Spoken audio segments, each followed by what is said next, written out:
Hi guys, it's Bridget. How are you? I was working on a few cards I wanted to share with you for my sister-in-law. She asked me to make a few cards for her kids, for their teachers, and I will show you what I did. One is a French teacher, and this is the card.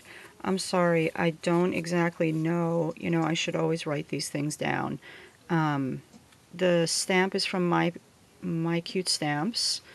The paper is 7 Gypsies, and it wasn't specific dimensions. I cut it around the Eiffel Tower, and then I made a mat a 1/4 inch larger all around, and then just used my ticket punch to punch the corners.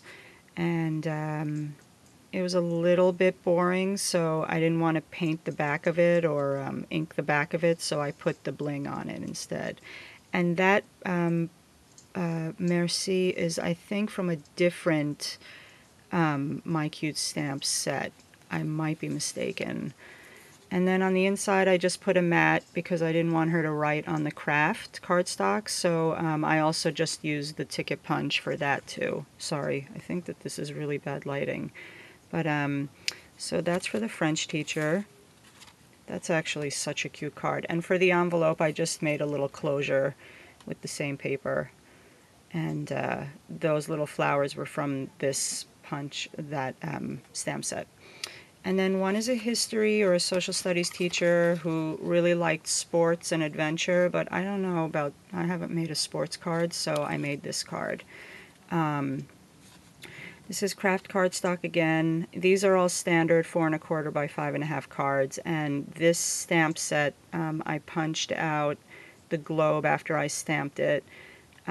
This is the Tattered Traveler, Tattered Angels, Tattered Traveler. It's a huge stamp set. I don't have it right next to me. But the globe and the Explore Adventure and the inside, this little Explore balloon came from that. And I used the combination of Vintage Photo, tea dye, and chocolate chip from Stampin' Up! Ink. I thought that came out really cute. And I think that these cards probably could be used for a lot more than just teachers. And his little envelope closure is that. And then the math teacher got this card, which all of these cards I pretty much winged in my head. I never really write down or sketch a card or anything like that before I do anything. So, hold on a minute, I'm sorry. So anyway, that's a Tim Holtz stamp, and these are just literally scraps from my scrap pile, my vast scrap pile, I should say, and red satin ribbon. And on the inside, I did the same. I don't know why I matted this twice, but anyway, I rounded the corners with my corner jumper, and the envelope closure for that is this little A+. Now, I don't remember who gave me the tip, but it's a whole, let me see if I can get it.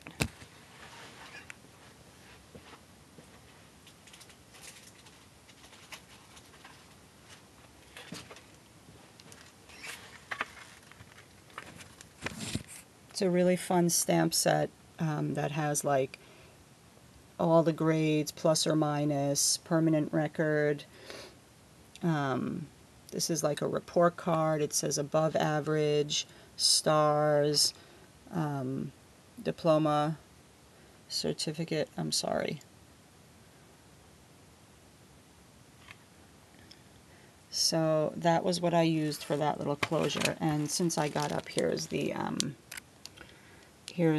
stamp set that I got for the history teacher that I used. CreativePlayStamps.com. Tattered Traveler. And I also wanted you to see the update on the Glossy Accents versus the Royal Coat Dimensional Magic. The only difference that I see in the finished product is really nothing. The difference in the bottles is that the Royal Coat is a lot more liquidy and I think that's probably because you can't use it as an adhesive, whereas the Glossy Accents you can. They're both opaque, which dry clear, and they literally both have the same feeling and even the same look. Like, I don't see any difference. They're both stiff. They're both the same amount of coating I put on there.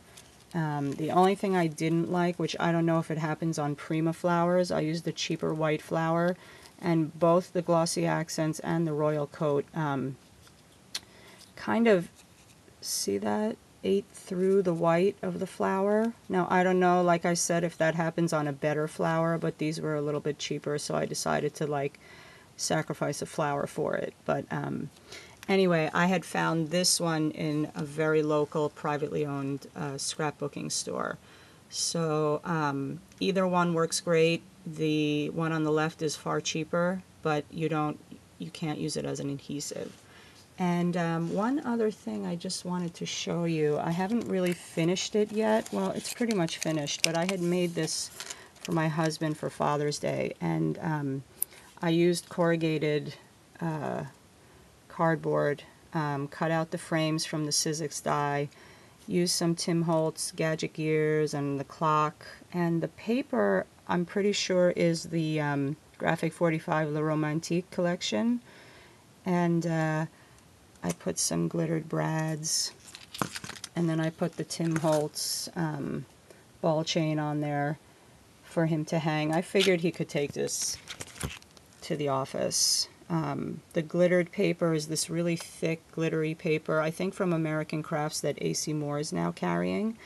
And the M and the O, which are my husband's first and last name, I cut out of, I think it's called bling paper. It's like jeweled color, bronze, and from Storybook. And I daubered the sides of the cardboard with my Adirondack black acrylic paint dauber. And oh, I did, this is from Jules, this little envelope that she had stamped and inked. She was selling them. Thanks, Jules. Hi, hope you're feeling better. And that's just the back. I don't think I'm going to do anything with that, especially if he hangs it on the wall. But that is my little project for my husband. And that's really it. I think you guys should try this Royal Coat if you want something cheaper and don't need the adhesive. And I hope you guys have a wonderful day. Take care. Bye.